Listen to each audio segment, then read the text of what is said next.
Well, hi everyone. I'm John Ranklin with a retro review of WCW Nitro from June 12th, 2000.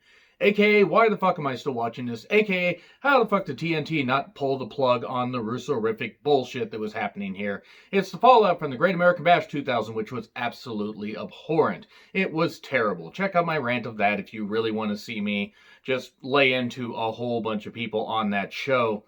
This was fucking terrible. It was 200% talking, about 5% matches, and 1000% bullshit. I know that's not how math works, but it makes as much sense as anything else on this show. Any coherency that could have happened, with WCW at this point was totally thrown out the window. Also, Scott Hudson, for whatever reason, was shirtless, I guess, because he decided to rightfully mock Vince Russo, so they decided to make one of their announcers shirtless. That's a good idea. Take a pretty good, commentator and make them shirtless. Why in the world was Russo allowed to book in WCW? I mean, sure, TNT Brass didn't want the company to succeed, but fucking hell, Russo was not helping. He was trying to drive off fans like crazy because it's like, oh, you have to do things my way. It's my toy box. Me. And this really was the Russo show.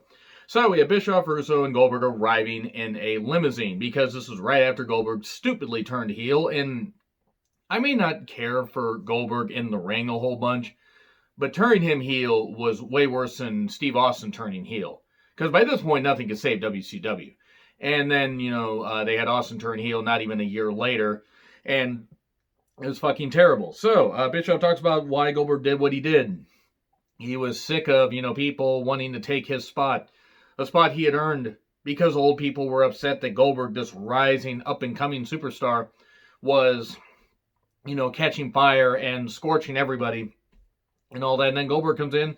I made a deal with the devil. I'm a heel. I'm a bad guy. I have 2 words for you. Fear this.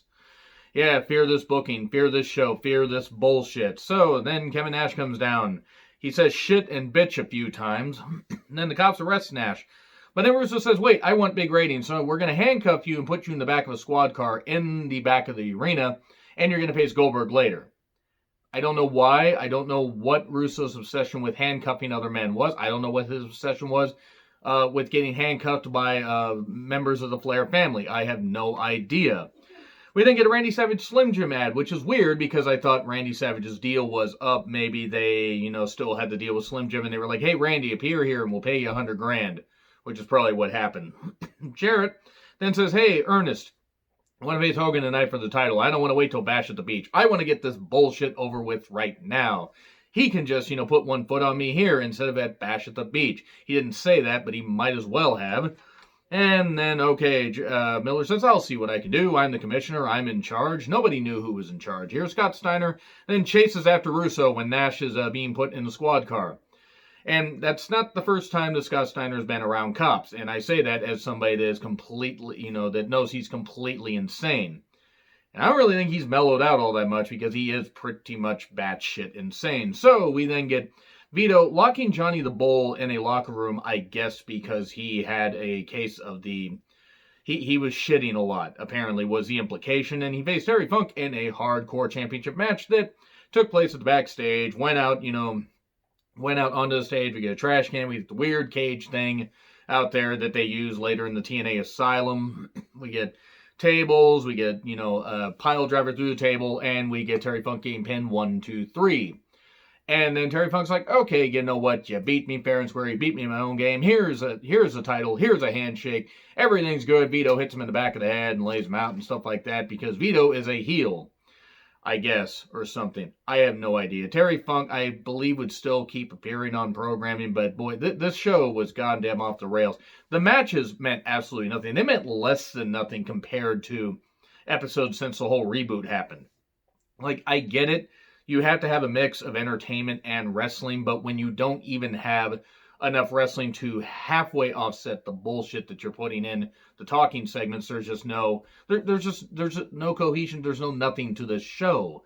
So then Vampiro and some hooded guy yell at each other in a boiler room somewhere. It's like the guy was the executioner that the Undertaker faced at one point, or he was from the Robot Holocaust. If you remember Robot Holocaust, I'm sorry you remember that.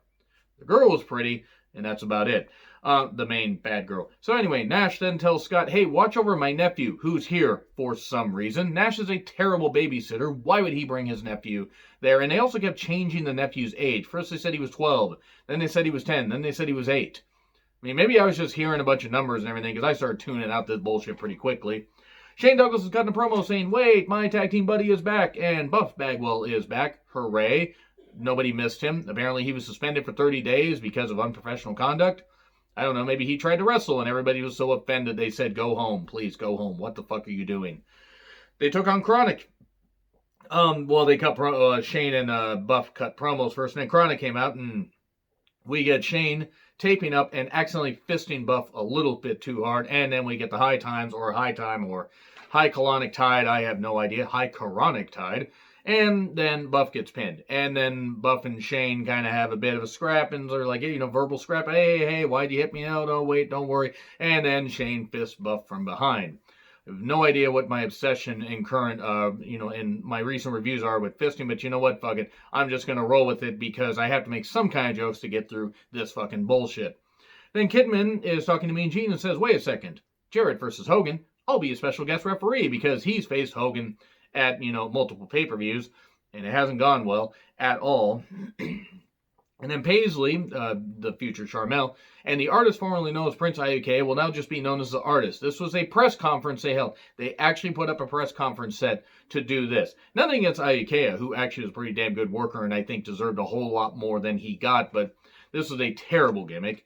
And then, the old guy in the general uniform with Misfits in Action shows up, and then we get Misfits in Action there, and then we get the old guy there as well, and Paisley and the artists say, hey, you know what, we want a title shot at Chavo, or Lieutenant Loco, or whatever the fuck it is. I don't really care what the fuck Chavo's name is. I don't give a fuck about Chavo Guerrero in 2020. But anyway, even looking back at 2000, no matter how talented he was, the guy's kind of an idiot. So then it's a car wreck. The women face off at one point. Paisley almost seemingly gets injured, so hopefully she was actually okay here. I know it's 20 years in the past. I don't want anybody injured. And then a tornado DDT, 1, 2, 3. Cool, we're moving on from this. That's a third match, by the way. Flair shows up with his family. Miller then catches Hogan and says, hey, by the way, you can face Jeff Jarrett tonight. And Hogan, because he doesn't like people like Ernest, and which actually almost sounds like a mock version of Ernest Scared Stupid and stuff like that, says, oh, hell, Ernest, maybe you're not all bad. And then he gets hit with a guitar shot. Oh, yeah, your match is next. Horace Hogan's also laid out on the table backstage. I have no idea who the fuck did this. Maybe Goldberg did it. Maybe somebody from the goddamn moon came and did it. I have no idea. And then Russo and David are out there, and Russo's tired of being everybody's punching bag. He's tired of being humiliated. Good, he could fucking leave TV if he really wanted to. It would take another 4 months, or about 4.5 months for them to get rid of him. But anyway, says he will retire Ric Flair, and then Rick cuts a promo trying to make the best of this. Fucking hell, does he ever. Says, how about this? It'll be a retirement match. Hair's on the line. I get to shave your head and shave your ass. He actually said he was going to shave Russo's ass. And then if I beat you, I become the boss. Russo says, how about a handicap match? So it's going to be Russo and David versus Rick and Reed. Why this remake of Rick and Morty is terrible. So this, as opposed to Rick and Morty, which is also terrible. I do not understand why this feud was still going on. Jeff Jarrett versus Hulk Hogan. Kidman is the referee for the WCW Championship, and Kidman kept calling it right down the middle. Suddenly he is aligning with Hogan and saying, Hogan, wait, careful, don't do that stuff. Wait, he's calling it down the middle, much like Horace did at Great American Bash from this show seemed like an eternity ago. And I watched Great American Bash a few days ago, and fucking hell is bad. So then, Hogan was bleeding, because of course he was. Or maybe it was just the dark, filter and the dark skin and everything, and that, the tanning and the leather, and it's separated. And he actually wasn't busted open. It just looked like he was. I have no fucking idea. I was really tuning out at this point. Goldberg struggles to interfere. Hogan almost gets a 3 count. Goldberg struggles to get over the ropes, or under the ropes, and manages to get Hogan off. Have fun on seeing that. And then they take an eternity to do the spear spot where Kidman gets speared because he's trying to get Hogan out of the way. This guy that he's been feuding with and calling him old and everything and saying, hey, you need to get the fuck out of my way. Wait, I'm going to help you all of a sudden. Because I guess they realized Kidman as a heel wasn't fucking working. Well, why'd they do this feud then? I mean, because now they switch Goldberg heel, which is a bad idea. Kidman could have worked as a heel if they actually gave him some wins, but they didn't give him any goddamn wins. And his promos weren't bad. It's just, it was a bad idea to turn a high flyer into a heel if you weren't going to go all the way with it, or at least go halfway with it. Try and give him a championship, but whatever. So, and then Hogan gets speared also, and then gets a jackhammer through the table. Okay, cool. G.I. Bro makes the save because Booker is still dressed as G.I. Bro. Did they ever explain why he's dressed as G.I. Bro? Was it because Booker got fired and now he's G.I. Bro on the show? The G.I. show, if you will. The Montgomery G.I. show. I have no idea what I'm on about anymore. DDP then talks about Canyon and, being told that he would never make it in wrestling. Well, DDP. But Canyon also, and he took Canyon under his wing and mentioned Bischoff and Kimberly. So here's Bischoff, Kimberly, and Canyon.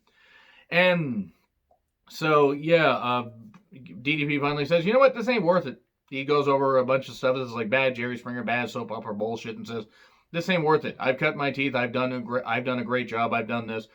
I'm leaving. I'm going to go out and be among the fans and stuff like that. So he leaves. He walks out. And then Vampiro talks about the Human Torch match, setting Sting on fire. Remember that atrocity? The stuntman in the Sting makeup? Well, now we get the Kiss Demon.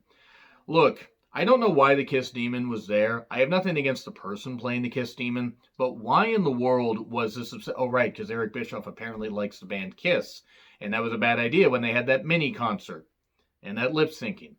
I'm not against bands doing lip syncing and everything. I'm not even against music, live bands and everything being included among wrestling, but when you are actively taking away from your show, it's a bad idea. And Vampiro faces off against Kiss Demon, and they battle for a little bit. Then they get on the stage. He tries to put the Demon's face in the pyro, but then he takes an eternity to climb up on the scaffolding, or the little space with the Titantron or the Nitro Vision, and that can't be easy to do. But he clearly gets away and then calls for the fire and everything, like he's Kane, and then the fire pops up. But then he's like, oh shit, he moved in the 50 years it took me to climb up here. I like Vampiro, don't get me wrong, as a wrestler at least. And he does a dive, and it hurts his leg, clearly hurts his leg. Even though he tried to roll with it, it really looked like it hurt, and they did a countout. So they are lax on the DQ rules, but not lax on countouts. They're like, oh shit, we're going nowhere, call the countout. Why? And why was the Kiss Demon here? Fuck, this is going to lead to the graveyard match. Fuck, why did I agree to watch this stuff? Anyway, so... one of Scott Steiner's freaks, Shakira, I think was her name, is going to watch Nash's nephew and fawns over him a little bit. That is a kid. That is a kid. What the fuck? I mean, I know that Scott Steiner has freaks. That is not freakish. That is fucking revolting. Anyway, Kimberly then comes out to promote a fragrance.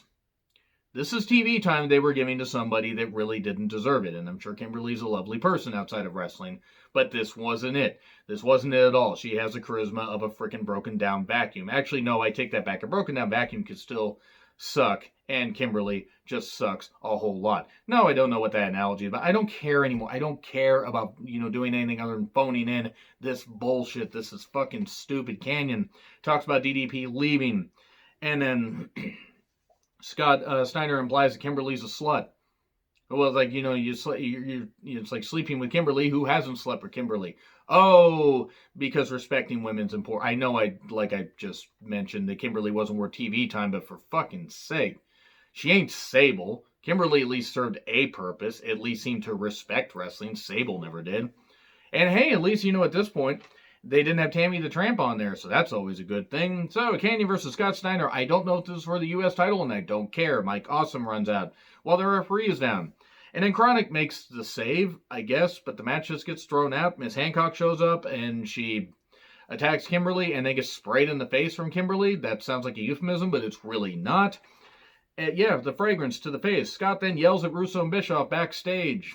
In the microphone and stuff like that.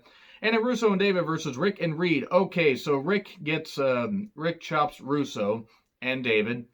And then we get a big old schmoz with R&B security and a whole bunch of bullshit and everything. And Russo gets the breakable statue and says, hey, to Rick's wife, and I don't even remember what the fuck her name was. I have no idea. He's had so many wives. He hit him in the head with a statue. What the fuck are you doing? Why aren't you doing this? And he grabs the statue from her, but he grabs it too hard and it just crumbles in his hand. That's a metaphor for, Russo's booking. And then, yeah, Megan Flair throws in the towel because David's got Rick in the figure four. So Rick's career is over. Completely over. He will never come back again. But then also the crowd chants bullshit. Rick's head gets shaved. This is ridiculous. Why the fuck is this happening? Why is Vince Russo allowed to be on TV? And then we get Nash versus Goldberg. So here's the deal. Goldberg was never really good in the ring at all. Nash was never that good in the ring either, but he did have a handicap because apparently one of his legs was busted. And also, tall guys sometimes do not do as well in wrestling for long periods of time because the human body is only meant to be a certain frame, and sometimes bodies break down. Goldberg and Nash barely had, more than 2 minutes of action before a whole bunch of guys are interfering, a whole bunch from the New Blood, and then we get his nephew being brought out, and we get a whole bunch of bullshit, a chair whip. My God, Goldberg didn't know what the fuck he was doing there. And just a bunch of crap. This was such a bunch of fucking crap. My God, this was so terrible. So fucking terrible. The nephew's checking on, is Goldberg going to attack the nephew and stuff like that and everything. And and Scott Steiner tries to make a save at one point, gets handcuffed by the cops. They're using a whole lot of cops. This was in Richmond, Virginia, by the way, one of the strongholds of NWA, Jim Crockett Promotions, and even early WCW. Yeah, the show is shit. Anyway, agree, disagree, what I said, like, share, subscribe, Twitter handle in the description. I'm John Retlin. I'll see you soon.